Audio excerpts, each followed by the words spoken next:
Hoje é Dia Mundial da Voz. Alô, Alberto Roberto?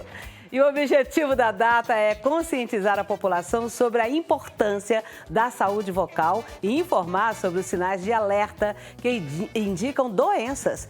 E sobre esse assunto eu converso agora com a médica otorrinolaringologista, a Juliana Caixeta. Oi, Juliana, bom dia! Oi, Cleide, bom dia. Tudo bem, minha querida? Tudo bem. Ai, que bom que a gente se encontrou de novo, né? Você tem o seu escritório aqui em Goiânia, o seu consultório? É em Anápolis. É, Anápolis. É lá no Anima Centro Hospitalar. Vamos tirar o cabelo aqui do microfone, porque tá aí, ó. Certo? Tá ótimo, agora tá mais linda. Obrigada. Quais que são os principais cuidados que as pessoas podem adotar para manter a saúde da voz e prevenir problemas como rouquidão, nódulo nas cordas vocais e outras condições relacionadas? Mas antes de você responder, eu vou chamar o meu colega, Fernando Brandão. Vem cá, Fernando. E aí, Cleide? E aí, Cleide? Tudo bem, Cleide? Tudo bem? E aí? O Fernando é esse que está aqui sempre, todos os dias, com o Wilker. Eu fico com ciúme, mas agora ele veio no meu programa hoje. Ele vinha no Roda de Conversa, lembram? E ele e o Felipe. Saudades desses tempos, né, Ah, Cleide? era bom demais, Muito bom, né? Então, vocês já se conheceram, né? Já trocamos algumas conversas. Então lá, agora pode responder a pergunta.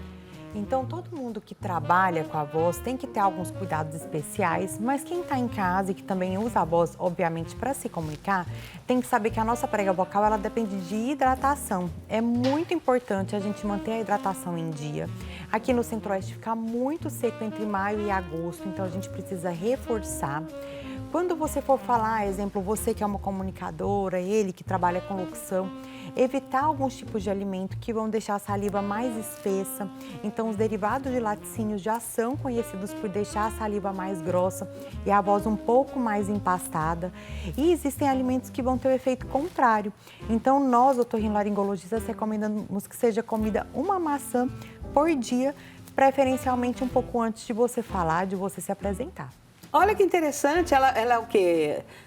O que tem na maçã que faz essa limpeza? Parece que é uma limpeza. Isso, então a gente fala que ela tem um efeito adstringente, ela vai deixar ali a boca, né, com uma saliva um pouquinho mais fina e essa secreção, ela lubrifica a prega vocal. Quando a nossa prega vocal, ela encontra uma com a outra, esse toque ele deve ser suave.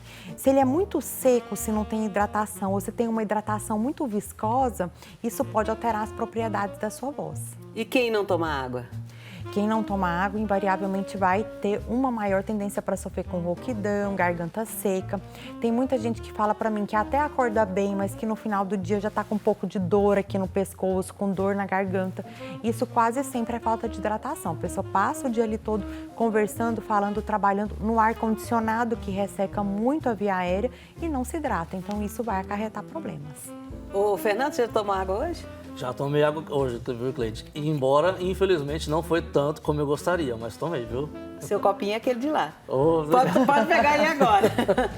Como lá, que a então. má postura, o uso excesso da voz e o ambiente de trabalho podem afetar a saúde vocal?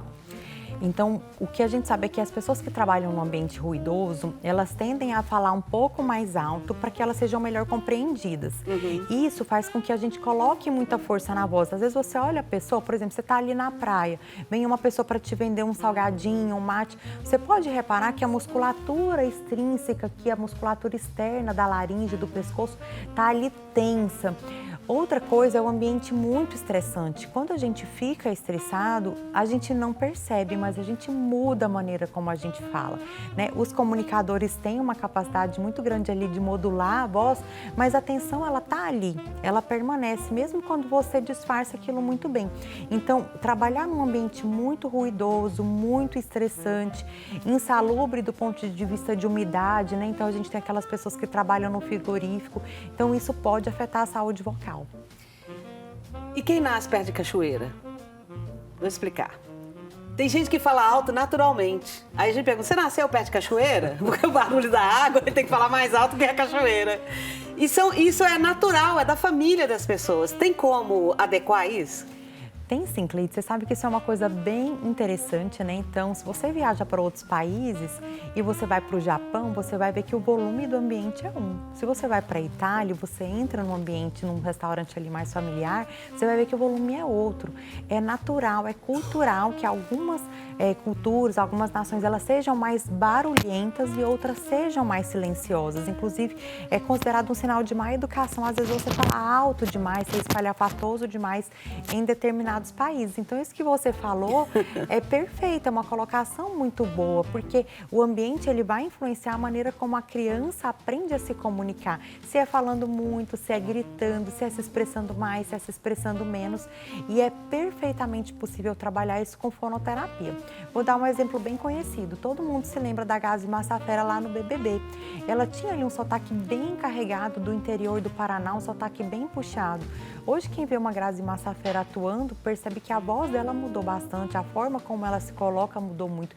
E isso é um trabalho fundamental da fonoaudióloga, então ela é capaz de melhorar muito, tirar sotaque, melhorar a entonação, o volume da voz. Esse negócio de tirar sotaque, eu não sou muito a favor, não, mas eu quero perguntar para o Fernando. Você que trabalha com a voz, você que é um locutor e quer fazer cada vez mais, você faz exercício para sua voz? Cleide, agora eu estou fazendo mais, porque antes eu não fazia. Antes eu tinha esse desejo de ser locutor, de fazer, enfim, todos os meus trabalhos, inclusive aqui na TV Pai Eterno, mas eu não tinha esse hábito de fazer esses exercícios. Mas com o curso que a gente está fazendo também em relação à locução e tudo mais, a gente vê a importância desses exercícios de respiração, inspiração, enfim, de mexer toda essa parte, né, de articulação, assim, que faz muita diferença. Então, isso faz muita diferença, a gente vê visível, assim, e rápido, né? Então, é bem interessante, sim, esses exercícios. Eu não tinha o costume de fazer e tenho feito agora, viu? Porque realmente faz diferença. Ensina para ele aí, para mim também, algum exercício para a gente melhorar... Não melhorar a voz, mas assim, ter mais potência, né? Porque, principalmente para mim, que eu vou perdendo a potência. Eu tô ficando mais velho, vou perdendo a potência. Sim. Mas que exercício que eu devo fazer, você ensina para ele, eu vejo e eu repito. Então, uma coisa que é muito simples a gente fazer é concentrar a respiração abdominal, então abaixar bem o diafragma para encher o pulmão de ar. A gente tem o hábito de ter uma respiração mais curta, principalmente quando está um pouco mais ansioso ou está trabalhando. Então, tentar ter uma respiração mais longa, porque isso aumenta a potência vocal, a quantidade de ar que você tem dentro dos pulmões. E um exercício que relaxa bem a prega vocal e fortalece ao mesmo tempo, é um exercício muito simples, é fazer drrrr. E às vezes você pode fazer algumas variações. Né, que isso vai relaxando a sua musculatura e ao mesmo tempo que fortalece o movimento. Então, quem é dessa família de italiano que nasceu perto da cachoeira também tem que fazer esse exercício? Sim, eu acho que também tem que fazer um exercício de se escutar também, né? Então, uma coisa que eu acho muito interessante para quem trabalha com voz, por exemplo, é você se gravar, se ouvir e ver ali o que você gostaria de mudar. Como você, eu tenho essa mesma visão sobre o sotaque, né? A primeira vez que eu dei uma aula no congresso, eu estava bastante nervosa e tinha uma pessoa que eu admirava muito que assistiu a minha aula. E quando eu terminei, eu perguntei, eu fui bem? O que você acha que eu deveria mudar? E ele falou, eu acho que você tem que dar a sua cara para o negócio.